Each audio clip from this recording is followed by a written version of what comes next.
Buenas noches, buenas tardes, buenos días. Bienvenidos a nuestra tertulia de Descubriendo el siglo XXI, la segunda tertulia de este año 2022, en la cual vamos a aprender, a conversar, a recordar que tienen que limpiar los zapatos, tienen que poner la cajita con la hierbita esta noche pasan los Reyes, así que después no se quejen si no han recibido su regalito. Pero bueno, vamos a tener el regalo de la tertulia en la cual vamos a conversar de lo humano y lo divino, vamos a rezar, vamos a recordar, pues eso, qué lindos somos muchas veces, o qué poca vergüenza tenemos también muchas otras. Bienvenidos a nuestra tertulia de Descubriendo el siglo XXI. Se ve la senda que nunca se ha de volver a pisar. Caminante, no hay camino, sino estelas en la mar. La palabra tertulia significa encuentro de amigos que conversan sobre las cosas de la vida, alegrías, penas, esperanzas, tristezas, de todo aquello que nos hace más humanos, porque nada humano le es ajeno al creyente. La tertulia del siglo XXI es eso, un encuentro que llevamos a cabo desde la ciudad de Nueva York, la capital del mundo. Queremos que cada persona que nos escuche se siente en familia, en grupo, en amistad. Conéctate con nosotros. Para mayor información, favor de comunicarse con las oficinas de Descubriendo el siglo XXI. Apartado de correos 1170 Nueva York 118 o a nuestro teléfono 212-244-4778. Estamos para servirles y para ayudarles. Y desde la tertulia vamos a seguir compartiendo alegrías y esperanzas, penas y tristezas, porque nada humano nos es ajeno. Tiene ya su Biblia, la colección de libros que han marcado la historia de la humanidad en los últimos 25 siglos. Si aún no posee una Biblia, nosotros podemos ofrecérsela a un precio módico, tanto en inglés como en español, o incluso bilingüe. Para precios y ediciones, favor de llamar a Descubriendo el siglo XXI, 212-244-4778, 212-244-4778, o visite nuestra página de internet www.descubriendoelsiglo21.com, sección de tienda.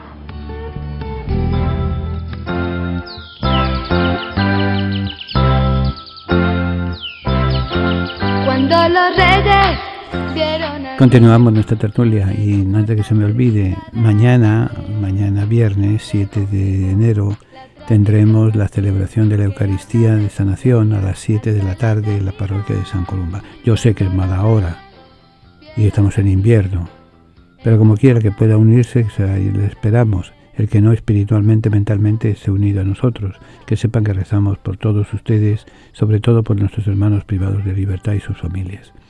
Entonces estamos ya en la penúltima fiesta de Navidad, la antepenúltima, porque la última en el calendario litúrgico antiguo terminaba el 2 de febrero, el 1 de febrero, el día de la Candelaria, porque era el día en que se conmemoraban los 40 días de la circuncisión y ya el niño dejaba de ser no nacido simplemente a ser creyente del judaísmo y demás. Y terminaba la purificación de María. Primero habían circuncidado al niño 8 días después de nacido y después había presentado a María purificada antes en el templo y a presentar al hijo de ofrenda en el templo también. Pero entonces, mientras tanto, estamos, pues eso, también otra fiesta que se conmemora en el tiempo de Navidad es el bautismo de Jesús. Pero vamos a ver ahora, entre el bautismo de Jesús, entre el bautismo y la circuncisión, y entre el bautismo y qué diantre hizo desde que fue niño hasta que se dedicó a predicar el Evangelio, a predicar la buena nueva de Jesús de Nazaret. Vamos a ver eso. El que ofrenda el alma mía. Siempre tenemos necesidad de contemplar el misterio de la misericordia. Es fuente de alegría, de serenidad y de paz.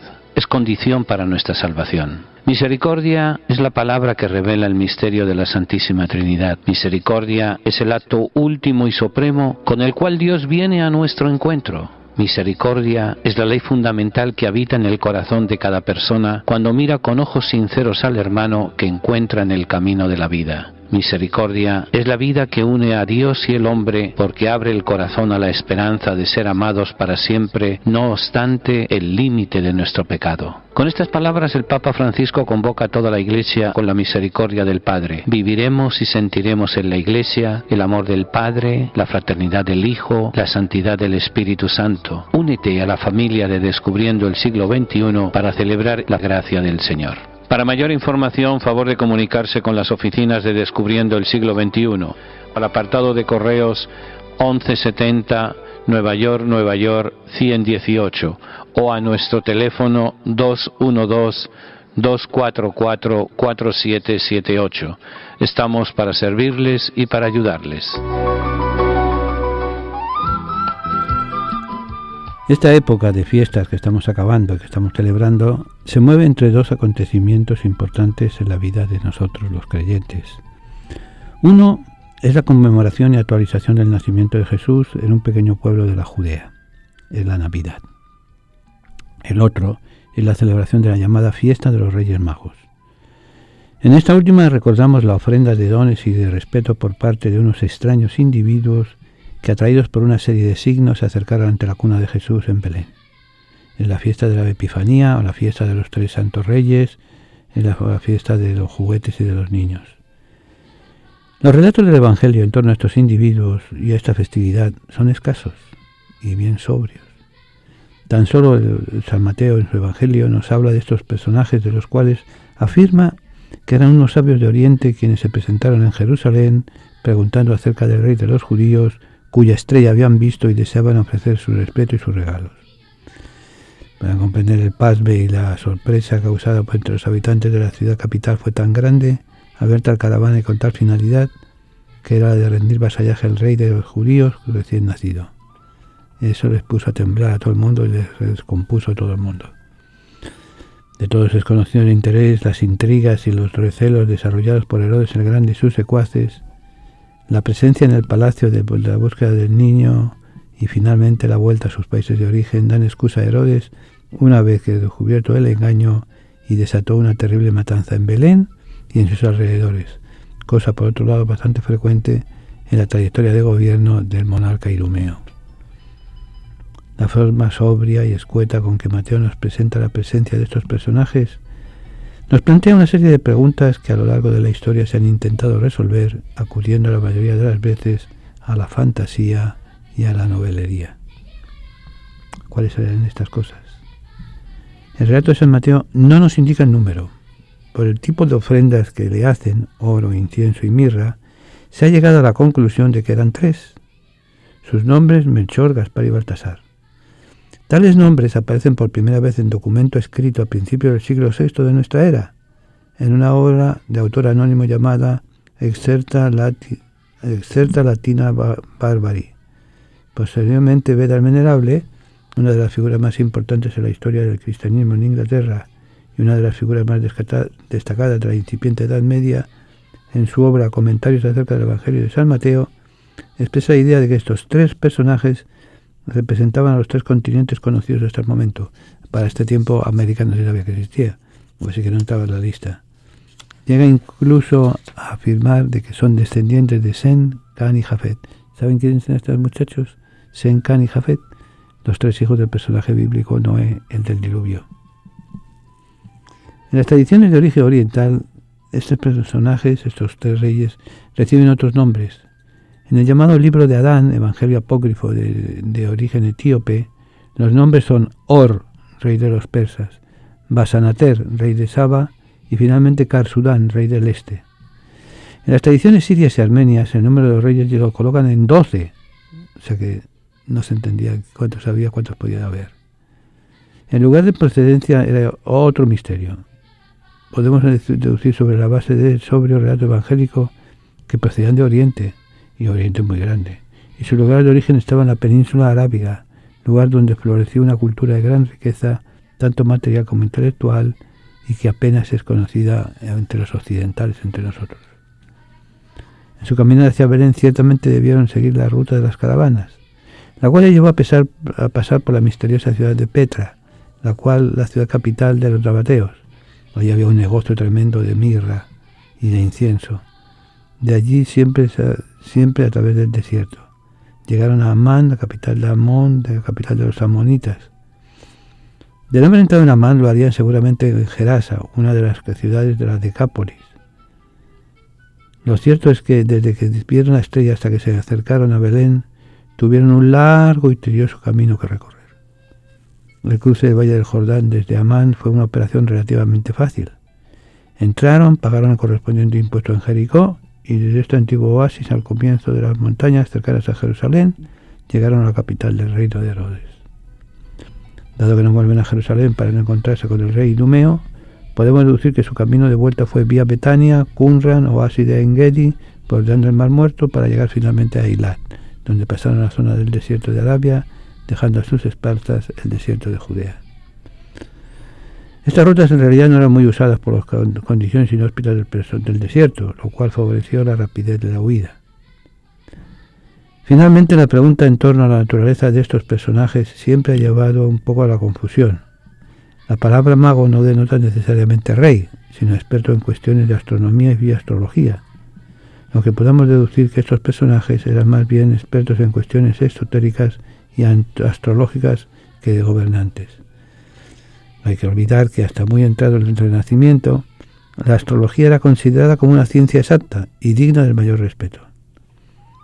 En nuestro mundo hispano, esta festividad y recuerdo ocupa un lugar especial. Desde los primeros momentos de la llegada de la fe cristiana al continente americano, se ha venido celebrando la fiesta de los Tres Santos Reyes. No olvidemos un dato importante: los primeros misioneros que llegaron a nuestra tierra eran miembros de la orden religiosa de San Francisco, de los franciscanos, los cuales habían sido fundados por San Francisco de Asís, y va a ser San Francisco el primero que va a representar el nacimiento de Cristo con figuras. Va a ser un poco el padre de nuestros belenes. De ahí que sus hijos espirituales introduzcan en nuestras tradiciones hispanas esta fiesta y este recuerdo. En memoria de aquellos presentes de oro, símbolo de la realeza, incienso, símbolo de la divinidad, y mirra, símbolo de la humanidad, se ha quedado entre nosotros ofrecer regalos en esta fecha. Es la fiesta de los niños, el recuerdo del buen comportamiento, de tantas cosas que nos hacen volver a ser niños. Y al fin y al cabo la Navidad es la fiesta de un Dios hecho niño. Pero miren, no se olviden de poner esta noche la hierbita, por si acaso.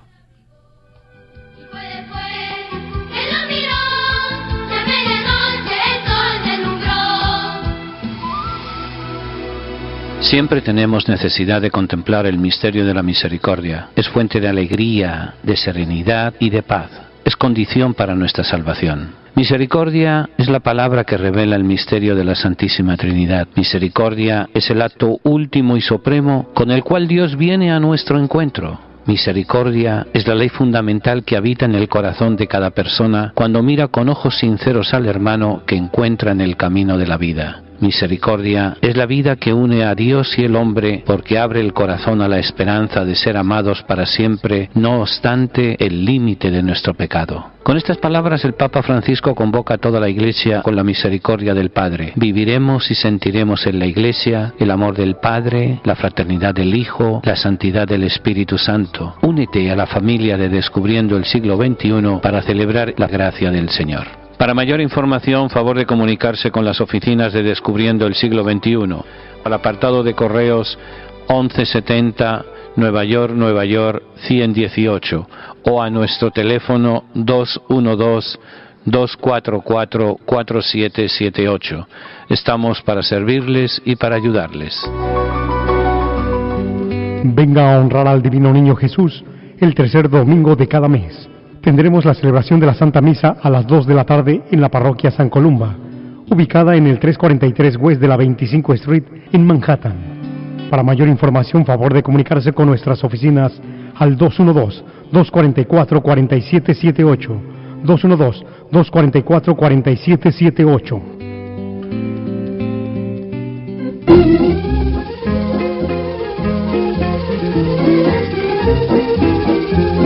Continuamos nuestra tertulia. Miren, a la hora de definir el concepto de pueblo, podemos acudir a infinidad de autores y de hechos. Pero cuando deseamos identificar a cualquiera de los pueblos hispanos que componen la amalgama de la sociedad americana, debemos sin duda recurrir a dos elementos que las más de las veces son los aglutinantes primordiales: el concepto de religión y el concepto de fiesta. El caso del pueblo de Puerto Rico ofrece una serie de peculiaridades las cuales no están presentes en otros grupos hispanos. La identidad puertorriqueña se fue forjando a lo largo de casi 4 siglos, de manera que la llegada de los Estados Unidos a la isla de Borinquen ya había una columna vertebral sólida, la cual, aun cuando se intentó quebrar para construir otra, no se logró.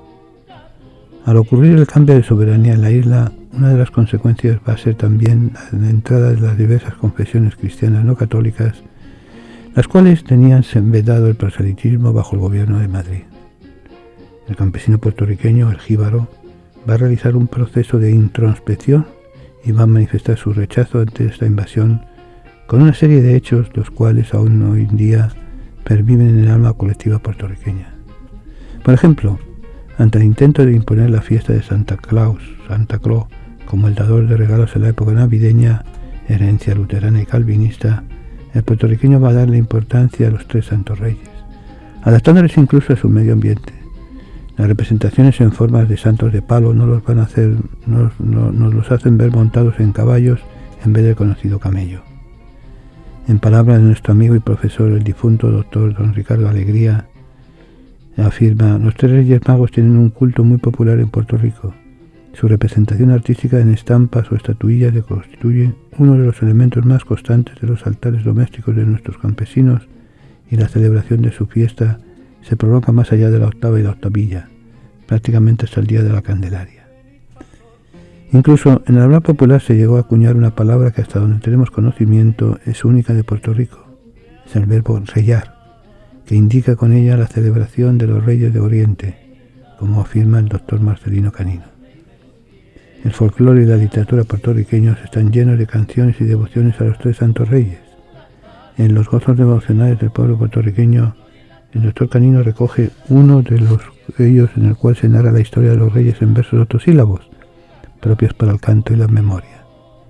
Virgilio Dávila tiene una elegía de reyes, aquella que comienza: ahora es igual que los otros el que fue nuestro gran día, hay más de melancolía, que ya no somos nosotros.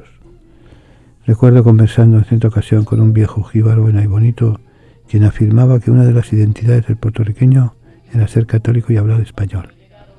La pervivencia de esta fiesta nos lo corrobora en todo momento. Cantamos hoy también, de tierra lejana venimos a verte, nos sirve de guía la estrella de oriente.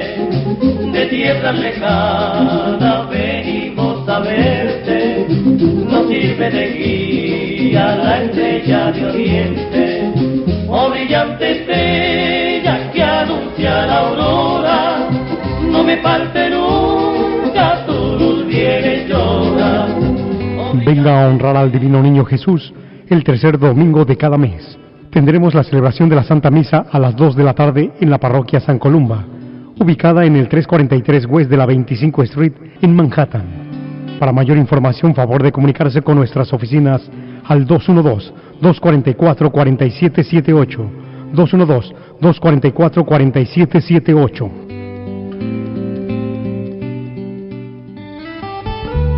Tiene ya su Biblia, la colección de libros que han marcado la historia de la humanidad en los últimos 25 siglos. Si aún no posee una Biblia, nosotros podemos ofrecérsela a un precio módico, tanto en inglés como en español, o incluso bilingüe. Para precios y ediciones, favor de llamar a Descubriendo el Siglo XXI, 212-244-4778, 212-244-4778, o visite nuestra página de internet www.descubriendoelsiglo21.com, sección de tienda.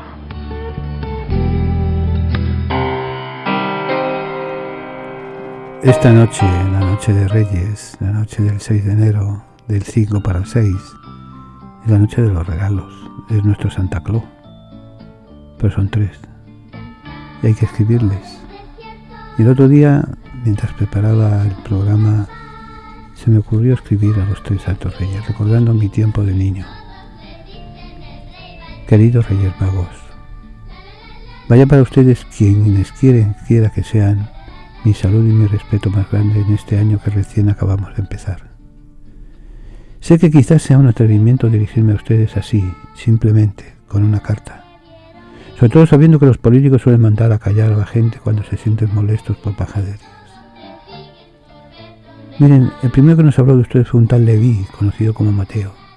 Es verdad que no era tan averiguado como somos hoy en día los periodistas. Simplemente nos dejó dicho que llegaron unos individuos a Jerusalén preguntando por un supuesto rey que había nacido por allí. Entonces se formó tremendo revolú, fueron la comidilla y preocupación de toda la corte de Herodes. Todos fueron habladurías, rumores, chismes, miedo. Y nada, les dijeron que se fueran para Belén, que entonces era un pueblito cercano a Jerusalén donde vivían haciendo pan.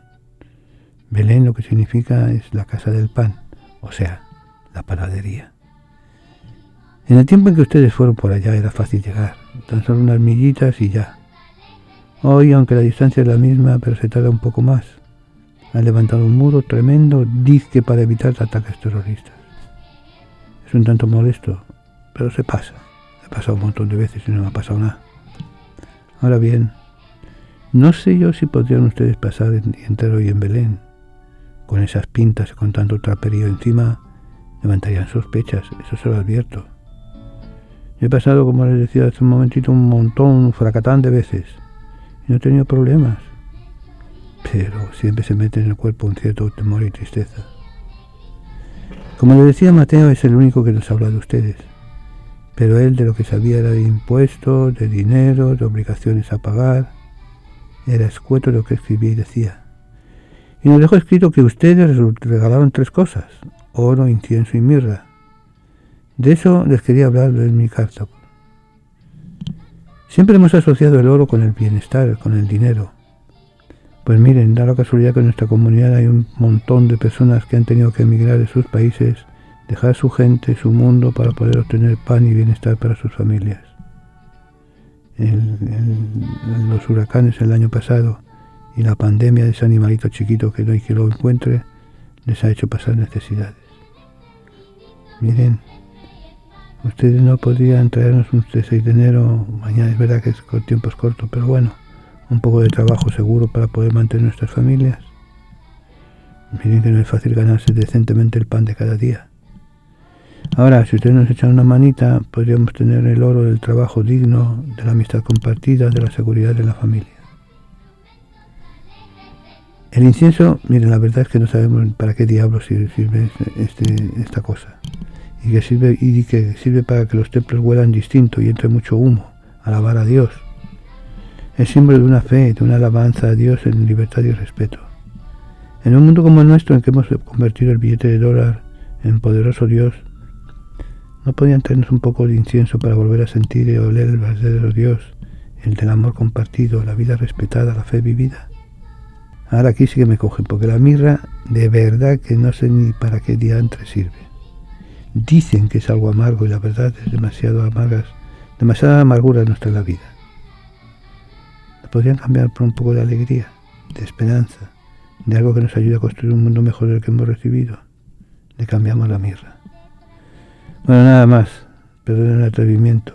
Cuando uno está pelado, busca donde sea y llama a las puertas de los que tienen, que casi nunca sueltan nada, dicho sea de paso. Pero como ustedes son distintos, por eso me atreví a escribirles. Please, pónganse con algo.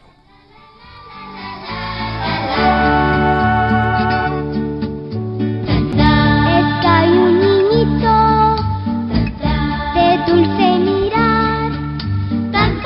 ¿Quién es el niñito que 3 reyes magos vienen a adorar? La palabra tertulia significa encuentro de amigos que conversan sobre las cosas de la vida, alegrías, penas, esperanzas, tristezas, de todo aquello que nos hace más humanos, porque nada humano le es ajeno al creyente. La tertulia del siglo XXI es eso, un encuentro que llevamos a cabo desde la ciudad de Nueva York, la capital del mundo. Queremos que cada persona que nos escuche se siente en familia, en grupo, en amistad. Conéctate con nosotros. Para mayor información, favor de comunicarse con las oficinas de Descubriendo el Siglo XXI. apartado de correos 1170 Nueva York, 118, o a nuestro teléfono 212-244-4778. Estamos para servirles y para ayudarles. Y desde la tertulia vamos a seguir compartiendo alegrías y esperanzas, penas y tristezas, porque nada humano nos es ajeno.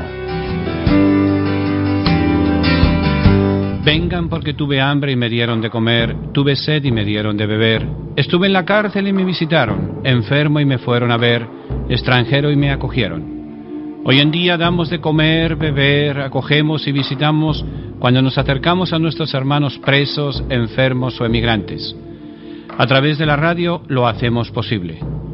Ayúdanos a ayudar. Envíenos su donativo a Descubriendo el Siglo XXI, P.O. Box 1170, New York, 118. Repito, Descubriendo el Siglo XXI, P.O. Box 1170, New York, 118.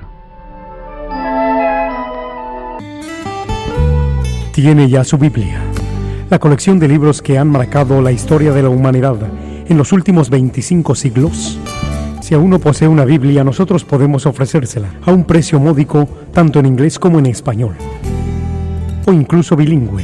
Para precios y ediciones, favor de llamar a Descubriendo el Siglo XXI, 212-244-4778, 212-244-4778, o visite nuestra página de internet www.descubriendoelsiglo21.com, sección de tienda.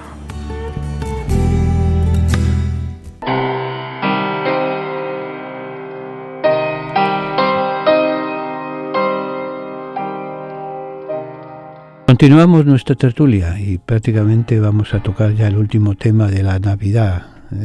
Miren, para Navidad hay un fracatán de cosas que se pueden hablar, se pueden contar, se pueden decir, que sean verdad o que sean mentira, eso ya es otra historia. Pero siempre Navidad es el tiempo en que nos hacemos niños. Y ojalá nunca, mire, os lo digo con toda honestidad, fui tan feliz cuando era niño, que siempre me ha gustado seguir siendo niño. Pero bueno, ahora sabemos del nacimiento de Jesús, con más o menos historias, con más o menos teorías, etcétera, pero en un momento dado desaparece del escenario y no volvemos como a los 12 años, y no volvemos a saber de él hasta los 30 y algunos. ¿Qué diablo hizo Jesús en ese tiempo? Todos sabemos que hizo lo que hizo durante los 3 años de su vida pública, cómo recorrió las ciudades y pueblos de Palestina, predicando el reino de Dios, curando enfermos, resucitando muertos, enseñando parábolas. Pero ¿qué hizo durante los más de 30 años anteriores? ¿Por qué los evangelios guardan silencio acerca de esta etapa de su vida? Lo único que conocemos de este largo periodo es un episodio que le sucedió a los 12 años cuando se perdió en Jerusalén durante la fiesta de Pascua. Y cómo José y María lo hallaron. En el templo, nos dice Lucas, sentado en medio de los maestros, escuchándolos y haciéndoles preguntas, y todos los que lo oían estaban asombrados por su inteligencia y sus respuestas. Pero, inmediatamente después, dice el Evangelio, que volvió a Nazaret y de nuevo el velo del misterio desciende sobre su vida, oscureciendo todas sus actividades durante los siguientes 20 años.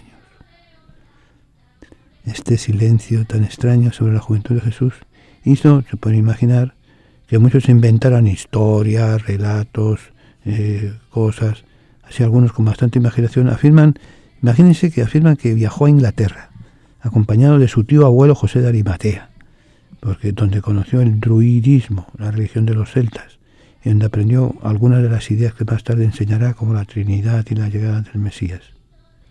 Hay otros que dicen que no, que se fue más lejos, que se fue a la India, donde los grandes budas le enseñaron a leer y a curar enfermos y a realizar exorcismos. Otros lo colocan más cerca, no dan tan lejos, no mandan tan lejos. Aseguran que estuvo en Egipto aprendiendo los secretos de los faraones y llenándose de energía misteriosa en las grandes pirámides. Y los más ingenuos, que siempre los hay, más zanganitos, piensan que llegó hasta América para iniciarse en la sabiduría arcana de los pieles rojas. Así que cada cual que se sirva del plato como crea conveniente. Pero estos relatos se han podido inventar porque, según la creencia popular, los evangelios callan y no cuentan nada sobre los años perdidos de Jesús. Entonces el que calla otorga, ¿verdad? ¿Realmente los evangelios callan? En ninguna parte dan indicios de lo que Jesús hizo durante todos aquellos años. No, no es así. El Evangelio de Lucas, por ejemplo, proporciona dos pistas muy importantes. La primera, después de narrar la presentación del niño Jesús en el templo de Jerusalén a los pocos días de haber nacido, dice que José, María y el niño volvieron a Galilea, a su ciudad de Nazaret. Y allí el niño crecía y se fortalecía, llenándose de sabiduría, y la gracia de Dios estaba sobre él. Pueden consultarlo en Lucas 2, versículos 39 al 40. Por lo tanto, claramente el evangelista nos indica que Jesús pasó los siguientes años de su vida en el pueblo de Nazaret, donde experimentó un desarrollo físico, intelectual y religioso como cualquier muchachito de su edad. La segunda pista que nos da, luego de contar que el niño Jesús se perdió a los 12 años en la ciudad de Jerusalén, fue hallado en el templo. Dice que regresó con ellos a Nazaret y allí vivió obedeciéndoles a ellos en todo. Y Jesús iba creciendo en sabiduría, en estatura y en gracia delante de Dios y de los hombres. Capítulo 22 de Lucas también, versos 51 al 52. Por tanto, si nos circunscribimos simplemente al Evangelio de Lucas, tenemos que concluir que Jesús no se movió de Nazaret durante todos esos años. Lucas dice, allí vivió, y allí en su círculo familiar, obedeciendo a sus padres en todo. Experimentó su madurez humana, intelectual y psicológica de la misma manera que lo hacían los demás niños judíos de su tiempo. Eso queda confirmado por un episodio relatado en el Evangelio de Marcos. Cuando Jesús predicó por primera vez en la sinagoga de Nazaret, los aldeanos galileos al escucharlo se asombraron y dijeron, ¿de dónde ha sacado esa sabiduría que tiene? Y ese poder que hace milagros. Pero ven acá, ¿acaso su padre el carpintero no es el carpintero, el hijo de María? Marcos 6, 2 y 3. La vida de Jesús, pues, debió de haber transcurrido de una manera tan ordinaria y tan normal en su apacible pueblo de Nazaret, que el día que se presentó en público con una sabiduría fuera de lo común, los paisanos, que siempre son muy chismosos, se sorprendieron. Nunca les pasó por la mente que él fuera nadie más que el carpintero, el hijo de María, el hijo de José. De haberse ausentado Jesús del pueblo para estudiar y perfeccionarse, como dicen las leyendas, los galileos no habrían tenido por qué asombrarse de sus prodigiosos conocimientos. Si Jesús no salió de Nazaret durante su infancia y su juventud, fuera de sus visitas a Jerusalén o de familia, o algún viaje ocasional a algún pueblo vecino, dígame una cosa, ¿qué hizo Jesús durante todos esos años? ¿Es posible conocer algo de su vida oculta? Sí, es posible descubrirlo gracias a los descubrimientos arqueológicos y literarios que actualmente poseemos. Ya vienen los Reyes Magos, ya vienen los Reyes Magos. La palabra tertulia significa encuentro de amigos que conversan sobre las cosas de la vida, alegrías, penas, esperanzas, tristezas, de todo aquello que nos hace más humanos, porque nada humano le es ajeno al creyente. La tertulia del siglo XXI es eso, un encuentro que llevamos a cabo desde la ciudad de Nueva York, la capital del mundo. Queremos que cada persona que nos escuche se sienta en familia, en grupo, en amistad. Conéctate con nosotros. Para mayor información, favor de comunicarse con las oficinas de Descubriendo el Siglo XXI.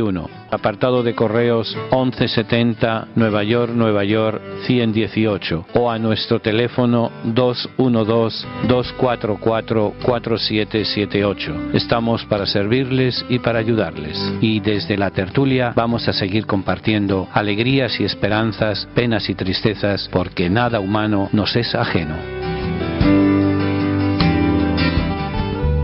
Tiene ya su Biblia, la colección de libros que han marcado la historia de la humanidad en los últimos 25 siglos. Si aún no posee una Biblia, nosotros podemos ofrecérsela a un precio módico, tanto en inglés como en español, o incluso bilingüe.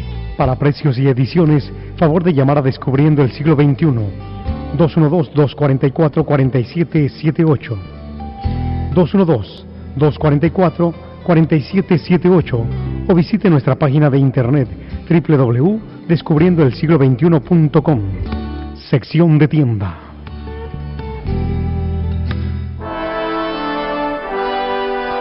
Continuamos nuestra tertulia y quiero recordarles que mañana, 7 de enero, tenemos la misa de sanación a las 7 de la tarde en la parroquia de San Columba, situada en la calle 25 en Manhattan. Tenemos misa de sanación y misa de reconciliación con nosotros mismos y con el Señor. Así que les esperamos a todo aquel que pueda. Nuestros hermanos presos, que sepan que a las 7 de la noche vamos a estar pensando en ellos, así que pónganse en armonía psíquica con nosotros para poder rezar juntos y pedirle al Señor que nos ayude a vivir este año que nos ha regalado con esperanza y con ilusión. Y luego pasado mañana, aquellos que puedan, se comunican con Zoom, que vamos a hablar de lo humano y lo divino, como la tertulia lo da. Así que vayan conectándose y vayamos compartiendo como el Señor manda, que es lo que nos mandó a hacer. Esto, si no tenemos, ¿cuál era el verdadero nombre de Jesús? Lo primero hay que empezar a saber. Nombre, ya sabemos que está en Nazaret, es el hijo del carpintero, su madre es María, sus hermanos tienen una serie de hermanos, una serie de hermanas. Ahora, ¿cómo se llamaba él? Lo primero que hicieron los padres con el niño Jesús apenas nacido fue ponerle un nombre. Esto se hacía en medio de una alegre ceremonia celebrada el 8º día, como mandaba el Génesis, el capítulo 17 del Génesis, verso 12, y ante la presencia de varios testigos. El nombre que María y José le pusieron fue el de Joshua, que en hebreo significa Josué. Por la Biblia sabemos que en Palestina el nombre solía acortarse y pronunciarse Yeshua, por razones de familiaridad. Y a su vez en Galilea, donde se hablaba de una manera distinta, con acento y como un dialecto del resto del país, y donde vivía la Sagrada Familia, se lo abreviaba aún más, y se le denominaba Jesús.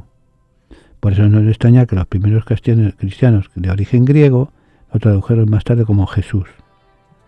O sea, el Jesús viene de un diminutivo de Joshua, Jesús, un acento griego galileo, era Joshua, para abreviar Jesús.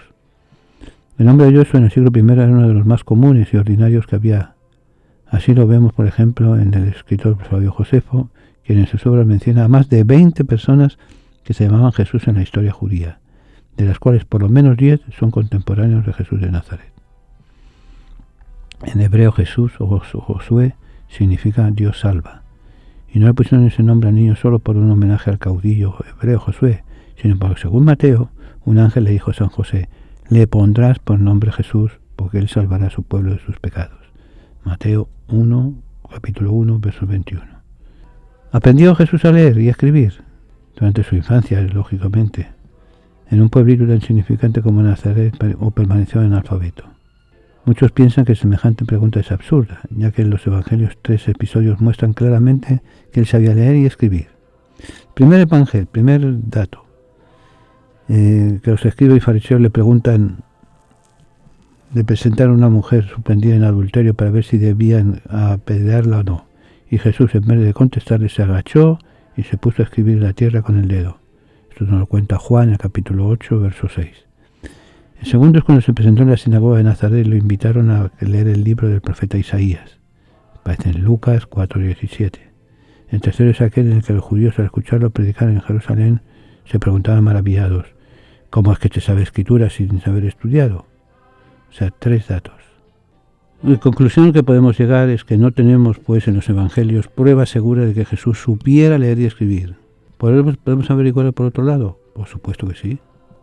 Por la literatura judía sabemos que cuando Jesús era niño existía en Nazaret, como los demás pueblos de Palestina, una pequeña escuelita donde concurrían los niños a partir de los 5 años.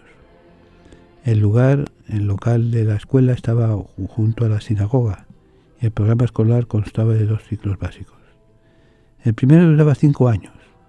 Los niños comenzaban aprendiendo las letras del alfabeto hebreo y luego se iniciaban en la lectura de la Biblia, empezando por el libro del Levítico.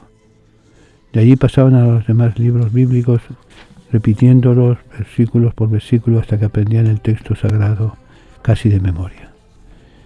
En la Biblia nos dice que los alumnos estudiaban todo: la lengua, la gramática, la historia, la geografía. O sea, la Biblia era para ellos la enciclopedia, para aprender a leer y a escribir. Terminada esta primera etapa, los niños pasaban al segundo ciclo, que duraba 2 años. Allí se aplicaban al conocimiento de la ley oral judía, la llamada la Misná, es decir, a la interpretación y complementos que los doctores de la ley hacían de las leyes bíblicas. Al llegar a los 12 años, los niños terminaban sus estudios. Si alguno era particularmente brillante, entonces podía cursar estudios más avanzados. Para ello debía viajar a Jerusalén o a alguna otra ciudad importante del país e inscribirse en las escuelas dirigidas por los más célebres doctores de la ley. Sin duda que Jesús durante su infancia asistió, como todos los niños de su época, a los 2 ciclos básicos escolares de la sinagoga de Nazaret, donde aprendió a leer y a escribir. Pero no parece haber recibido la enseñanza superior propia de los centros urbanos como Jerusalén. El comentario que de él hacían los judíos decían: ¿cómo es que esto sabe escritura si no ha estudiado? Era una pregunta que desconcertaba a todos, pero que tenía su razón de ser. ¿Cómo va? No sabemos dónde ha aprendido, pero está diciendo la verdad. Un misterio.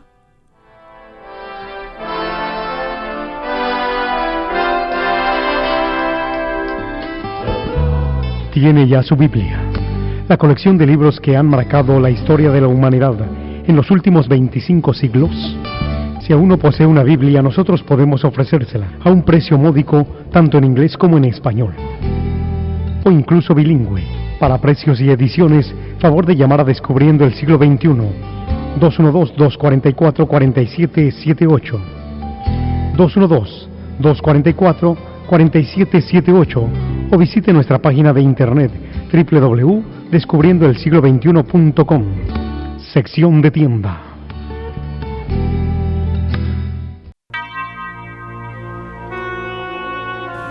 Oración del diezmo.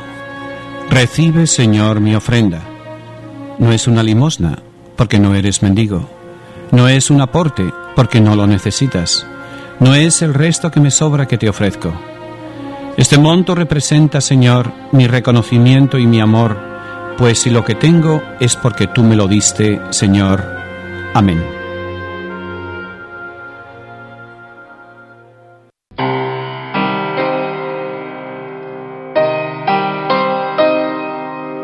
Continuamos nuestra tertulia y les recuerdo, mañana la Santa Misa. Ahora, si quieren información más clara, llamen por teléfono a nuestra oficina al 212-244-4778. Repito, 212-244-4778.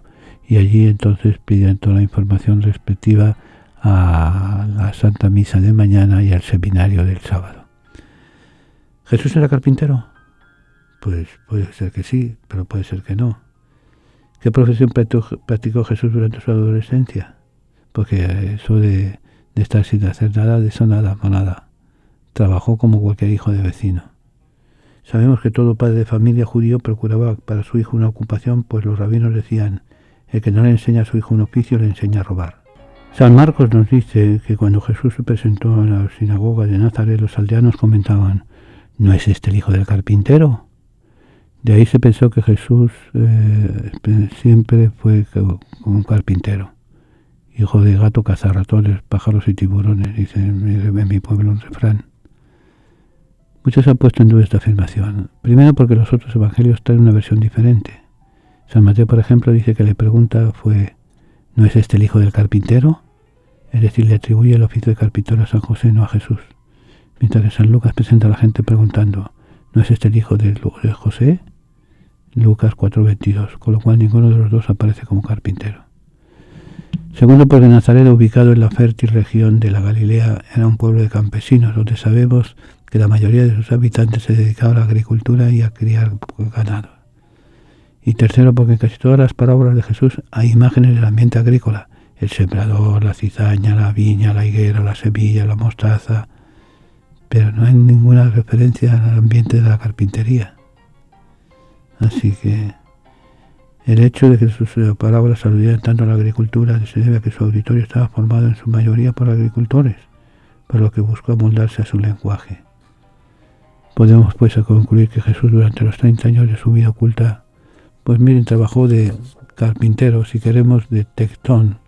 Tectón es la palabra griega que usa el autor para decir carpintero, pero tectón era el handyman. Era el carpintero, era el albañil, era el plomero, era el desatrancador, era el que tenía que ver el vanitas, que resolvía todos los problemas. La vida oculta de Jesús, pues, no tuvo nada de extraordinario ni prodigioso, como la pintan las absurdas leyendas tejidas sobre ella. Fue en esta atmósfera sencilla y familiar propia de los poblados de Galilea, donde el niño Jesús creció, maduró y descubrió la vida. El coro de los muchachos de la escuela, la voz de las muchachas en la fuente de agua, el monótono golpear del martillo en la carpintería, el grito repetido de las madres llevando a la casa a sus hijas entretenidas en la calle, fueron el clima que Jesús respiró y asimiló durante 30 años.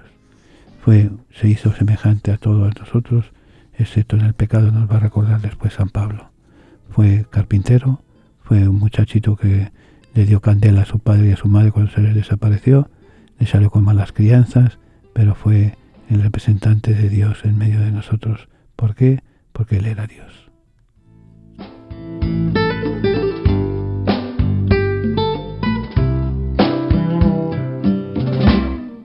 Muchas de las cosas de Jesús las conocemos a través de Lucas. Y como les he prometido, durante este año vamos a ir segmento a segmento conociendo el Evangelio de Lucas, escuchando. Vamos a escuchar ahora el capítulo correspondiente a este día. Jesús, lleno del Espíritu Santo, regresó del Jordán y fue conducido por el Espíritu al desierto, donde fue tentado por el diablo durante 40 días. No comió nada en aquellos días y al fin tuvo hambre.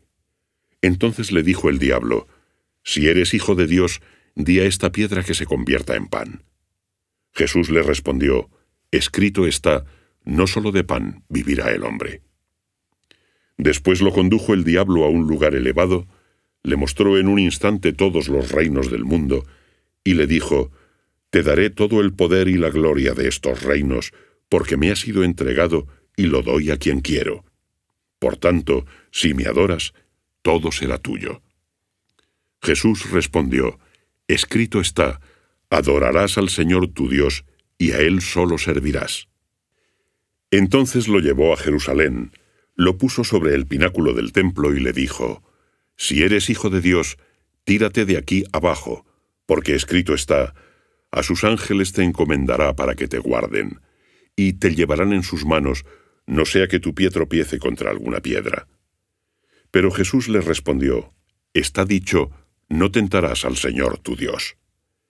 Y terminada toda tentación, el diablo se alejó de él hasta el momento oportuno. Impulsado por la fuerza del Espíritu, regresó Jesús a Galilea y su fama se extendió por toda la región. Enseñaba en sus sinagogas y era honrado por todos. Llegó a Nazaret, donde se había criado, y según su costumbre entró en la sinagoga el sábado y se levantó para leer.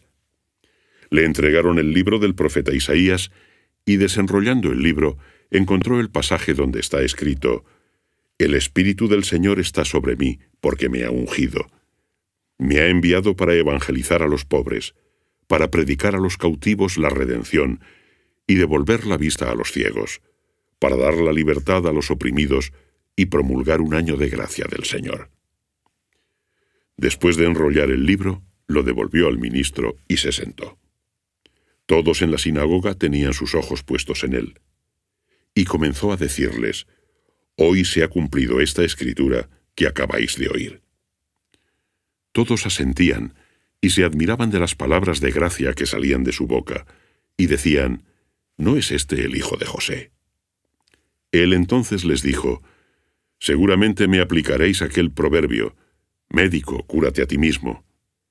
Cuanto hemos oído que hiciste en Cafarnaún, hazlo también aquí en tu patria». Y añadió: «Os lo aseguro, ningún profeta es bien recibido en su tierra. Os digo en verdad que muchas viudas había en Israel en tiempos de Elías, cuando se cerró el cielo por 3 años y 6 meses, y hubo gran hambre en toda la tierra, y a ninguna de ellas fue enviado Elías, sino a una mujer viuda en Sarepta de Sidón. Muchos leprosos había también en Israel en tiempo del profeta Eliseo, pero ninguno de ellos fue curado, sino Naamán, el sirio». Al oír estas cosas, todos los que estaban en la sinagoga se llenaron de ira, y levantándose, le echaron fuera de la ciudad, y lo llevaron hasta la cima del monte sobre el que estaba edificada su ciudad, para despeñarle. Pero él, pasando por medio de ellos, seguía su camino. Bajó a Cafarnaúm, ciudad de Galilea, donde les enseñaba los sábados. Ellos quedaron admirados de su doctrina, porque hablaba con autoridad. Había en la sinagoga un hombre que tenía el espíritu de un demonio inmundo, el cual se puso a gritar a voces: «Déjanos, ¿qué hay entre ti y nosotros, Jesús de Nazaret? ¿Viniste a perdernos? Sé quién eres, el Santo de Dios». Entonces Jesús le increpó diciendo: «Calla y sal de él». Y el demonio, arrojándole en medio de ellos, salió de él sin hacerle ningún daño.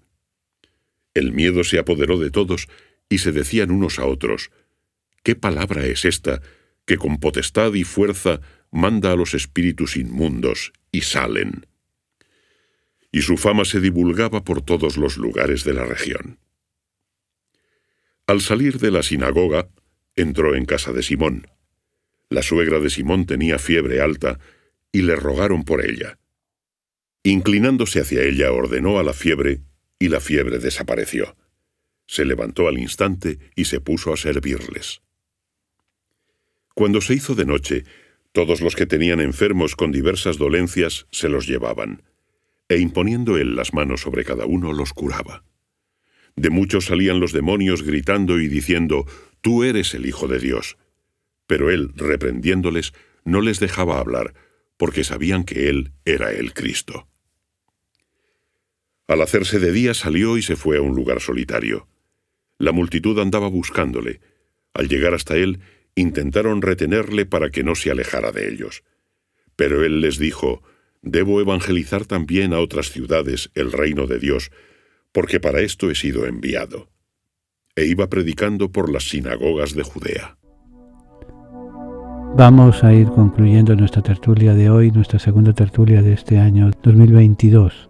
Me voy a tardar en acostumbrarme, pero bueno, moro viejo mal cristiano, dicen en mi tierra. Durante este año les voy a invitar a que lean. Simplemente me conformo con que lean. Y después, como la semilla, el capítulo 25 del Evangelio de San Mateo. Tiene 3 parábolas que son el programa de vida de cada uno de nosotros. La primera de ellas es la hemos citado, no sé si ha sido en el día de hoy o en el día de ayer, la hemos citado en el programa, la parábola de los talentos. Dios nos ha dado a todos y cada uno de los que me están escuchando talentos, dones, virtudes, habilidades. ¿Qué hacemos con ellas? Dios no le importa tanto el resultado, le importa el trabajo que vamos a hacer con ellas. La segunda parábola que aparece en el capítulo 25 de San Mateo es las 10 vírgenes, 5 prudentes y 5 estúpidas. Que una de las estúpidas se olvidaron de llevar refil para el aceite para poderse iluminar. Pedirle a Dios esa sabiduría para ver las cosas que tenemos que hacer cada día. Se lo estoy diciendo ahora, a principio del año, llevamos 5 días, 6 días de año, que poder buscar esa luz que ilumine nuestra vida. Puede ser el programa de radio, puede ser los seminarios, puede ser las lecturas, pero hay que iluminar nuestra vida. Hay que aprender a descubrir a Dios en nuestro mundo. ¿Y saben dónde lo descubrimos? Vengan porque tuve hambre y me dieron de comer, tuve sed y me dieron de beber, estuve desnudo y me vistieron, en la cárcel y me fueron a ver, emigrante y me acogieron. No se lleva a descubrir esa luz a nuestro hermano que está cerca de nosotros. Con eso, con que miren, con que cada día, cuando se levanten por la mañana, le digan a Dios: Señor, enséñame mis talentos para descubrirte en el que llora, en el que sufre, en el que tiene hambre, en el que está desalojado de su lugar donde vive, a nuestro hermano necesitado. Con eso, mire, esa es la mejor limosna que nos pueden dar. Esa es la mejor ayuda para que la tertulia siga adelante. Ayúdennos a propagar. El dinero, ya les digo, el dinero está hecho y se gasta. Pero lo importante es que sepamos dar sentido a nuestra vida. Nuestros talentos, nuestro descubrimiento de Dios, que tiene el rostro del hermano, del preso, del enfermo, del emigrante, del que tiene hambre, del que tiene sed. Aprendamos, vivamos, hagamos ese propósito para este año que está empezando. Hasta mañana, si Dios quiere, aquel que pueda asistir a la Santa Misa, y si no, hasta el próximo miércoles. Si tienen al lado a alguien a quien aman, díganselo y denle un beso muy grande. Es bueno empezar el año amando, compartiendo, ayudándonos unos a otros a construir un mundo mejor del que hemos recibido de nuestros mayores. Hasta la semana que viene, si Dios quiere. Que Dios les bendiga. Señor, nuestros hermanos a los que tú amas están encarcelados. Ten compasión de todos los presos y socórrelos. Si es posible, que sea llevadero para ellos este cáliz. Pero no se haga nuestra voluntad sino la tuya. Haznos sensibles a las necesidades de nuestros hermanos encarcelados y haznos comprensivos con sus limitaciones. Ayúdanos a hacerle más llevadera la sentencia. Señor, a los que amas están encarcelados. Toda su familia está también sufriendo. Haz que nunca pierdan la confianza y la esperanza en ti. Amén. Que Dios les bendiga.